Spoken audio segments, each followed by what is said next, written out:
Greetings, it's Ian from RTO and hello VC. I'm going to do something that I've never done before, and that is a thread.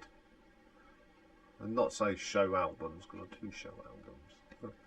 So now this thread, I thought, let's do something a little bit different. Instead of concentrate talking on about the songs and the music and thing, let's go and look at some of our memories. So every album I'm going to show has a memory about a particular time in history, my history, my memories. I'm going to share you with them. And you'll find out a little bit more about me as well. I'm very keep things thing, but I think this is a good opportunity. So the first one goes back to 1970. My first proper memory though was 1969 when my baby brother came home from hospital in the December of 1969, and I was 3 years old, and I remember him coming home. I remember the car pulling up. It's amazing what you can remember. But my first music memory is from 1970, and it's this album, Bridge Over Troubled Water, from Simon and Garfunkel. Now, I think my father had this, so I heard it a lot. But I remember it from a wedding more than anything that we was at. And they played 3 songs off this album, and they are stuck in my mind. That's Bridge Over Troubled Water, The Boxer, and Baby Driver. So, for some reason, this just sticks out in my memory, and being the first album that I remember. So if you're going to do this thread, if you've got your first album, or mention it, your first music memory you had and how old you were. So I was 4 years old for this one. 4. That's incredible. I sometimes forget what I did last week, let alone what I was listening to as a 4-year-old. So that is a very special album, and I love it to bits. And it just reminds me of them, my first steps into music, I'd say. Okay, next up, we're going to go to 1981 now. Now, in 1981, unfortunately, I had a back problem, and they discovered that I'd cracked a vertebrae. So I had to go into hospital. I had to find out what was wrong, and then they decided to operate. So I went off to hospital. First thing I remember is waking up on the first morning, and the first rap song I heard on the radio was Kids in America by Kim Wilde. But I took my little ghetto blaster into my headphones, and the thing I was listening to was Status Quo. And I've got a few bits. And one of the tapes I've got, it's just supposing. I know the words to every song on there, word for word. So, it's not, people say, oh, it's not a proper Quo album, but it is to me. It is an album that saw me through some hard times, and absolutely brilliant. And then I found out when I was going to have the operation, I think I found out around about the 10th of March. There's a reason, because Status Quo's next album, Never Too Late, came out on the 13th, and I remember getting this just before my operation, which was on the 17th of March. So both Just Supposing and Never Too Late just got me through that period, in pain, and being only 14, you're not experiencing things that you just never thought you would. It's bad enough having a major operation when you're older, but have one at 14, it's just very scary. So them 2 albums actually got me through that horrible period of my life. I've had other back operations, but at 14 it was pretty scary. I was actually on a bed. Now, if you've seen Born on the 4th of July, the Tom Cruise film, there's a bed that goes over. I was on one like that. Very scary. Felt like I was in a mouse wheel. Okay, we'll move on to some happier times now. So we're going to move on to it. Now this album actually came out in 1981, but I've got fond memories of this from, I think it may have been the summer of 83, late 82, early 83, when I had my real first proper girlfriend, who was literally the same age as me. Her birthday was the 7th of October and mine was the 9th. And her mum run our local youth club. So we was always round at the house, her mum's house. We used to always congregate here, loads of us. And one of the albums that me and my girlfriend at the time used to listen to was this one, Sky 2. Now, we always had to go and listen to this in the front room. Now, for those of you who remember, some houses of a certain age had a back room and a front room. The front room was the Sunday room, but her dad had this, and it was on. We used to listen to it on his stereo. He had a fantastic stereo, and that's the memory of this. It's just listening there with my very first girlfriend.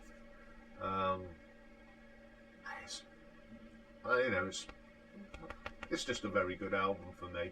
I know there's not everyone likes it, but I mean it's got some great people on there. It's got the late Francis Monkman and Herbie Flowers, and it's just a fab album. It's got Carter on it and Vivaldi, but yeah, sitting in the posh room. Not many people used to go in that posh room. I did. Hey, so brilliant times as well, fun times. Okay, staying in 1983. Now this album came out in the March. It was my first introduction to this band, and the album was an album we played a lot during our last 6-week holiday from school, because in 1983 that summer was our last one, and the album was Illuminator by ZZ Top. Now there was another album which I haven't got on a vinyl at the moment, and that was Cozy Powell's Tilt, and we put them on cassette, and we used to take them on the Ghetto Blaster down to the park or wherever, and we would play these loud and proud. And this is one of the albums we used to play a lot. It's just a cool album, cool cover. Even look at the back of that, that's just pure brilliance. I do remember at Metalwork, we did, someone actually made the key ring. So, yeah, absolutely brilliant album. Fond memories of that summer of 83. Okay, we're going to move on to the year of 1985. But we're going to just go back a little bit to 1982 when I first heard this band on radio, The Rock Show with Tommy Vance. And he played a little track called Market Square Heroes, and then he played a track called Grendel. And it's Marillion, of course. I first saw them in 84, but in 85 I brought this on the day of release, which I do believe I've got to go to notes here because I can't remember dates. 17th of June 1985, Misplaced Child come out. We'd heard it on the radio because they did that, we're going to play a new thing. It's got 2 tracks on it, one called Side 1 and one called Side 2, which is now part of the official bootleg series. So we all listened to that. And then when the album came out, we all went and brought it on the same day. And I think it's just one of them albums. I think each generation has one of them albums. I mean, a lot of people would have, in the 70s, it could have been Foxtrot. It could have been, in the 60s, it could have been Blonde on Blonde, Bob Dylan. But for my generation, it was this, if you was into prog and rock, Misplaced Childhood. Lovely artwork by Mark Wilkinson. And it's just, we was just totally blown away by it. I mean, we were lucky enough to see it performed live all the way through twice, 2 separate concerts. So again, it was just a time when we was all sort of just started work, earning money, and we was able to do things like go to concerts. So yeah, that's why this thing, and I still love this cover. One of my favourite covers by Mark Wilkinson. Okay. Next up, now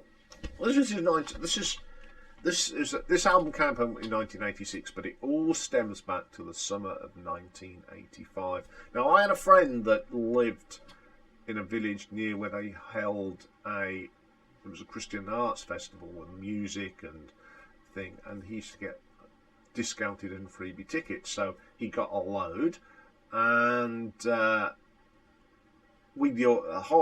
8 or 9 of us, and my friend's mum and dad took their caravan.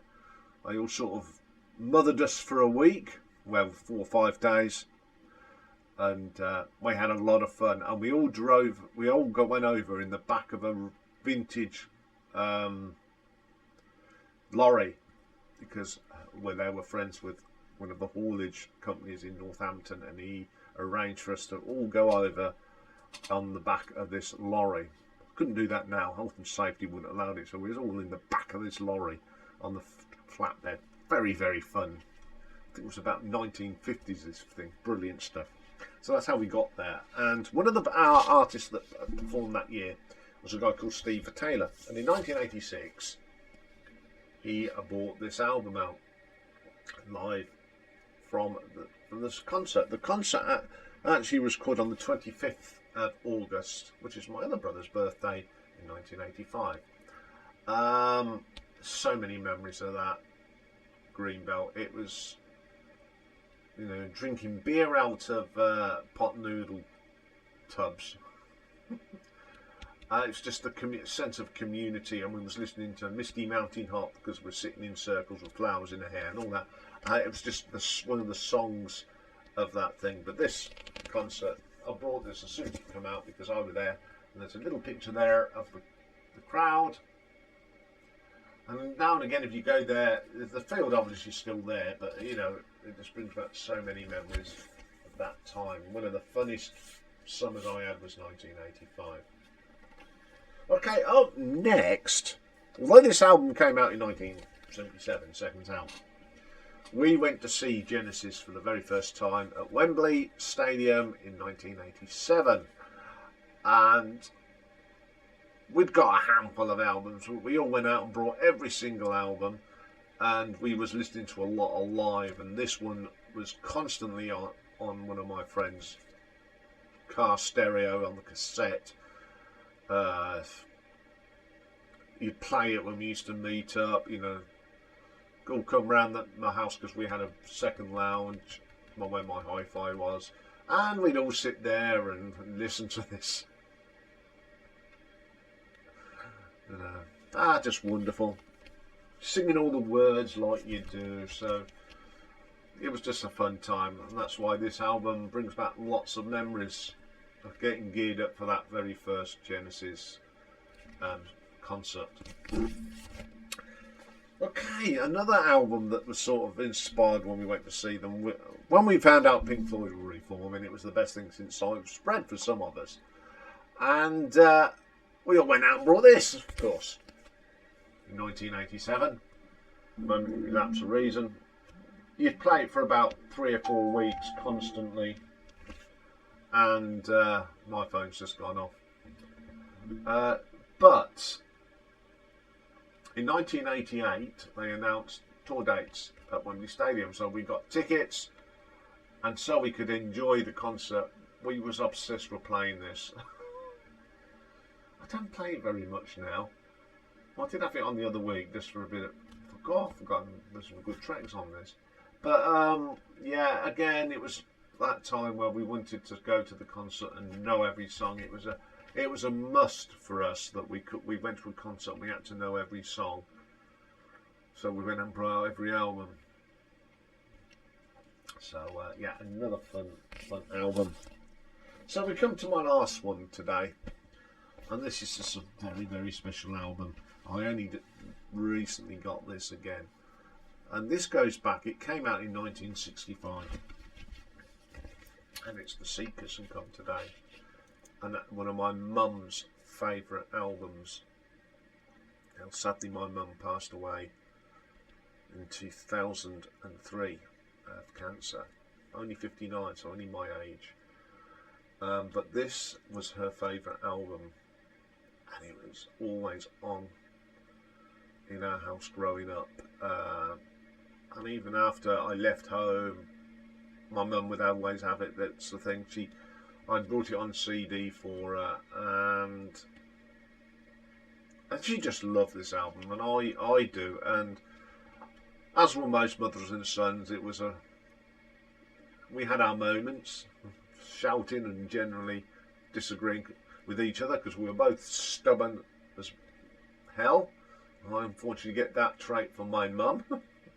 I hate being wrong, like my mum did.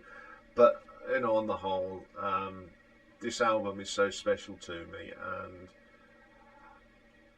I'm not going to say what happened to our original one, which was just absolutely sacrilege. I think I've spoken about it, but I had to have this album. I've had it on CD myself, but this is the first time I've actually owned it on album. It's the original mono. It just got so many memories. I mean, especially on the back. That picture reminds me. The label, it's the Columbia blue thing. So there we go. Some 10 or 11 special albums that actually bring back so many memories through my life, and them 10 albums will always be very, very special to me. So there we go. A little bit for you to go and have a look. So I'd love to hear what your memories are, and especially like your first album that you remember, or first song. It doesn't matter if it'll be a single, but it'd be interesting to see what you guys come up with. So thank you very much for watching, and have a great Sunday. Bye for now.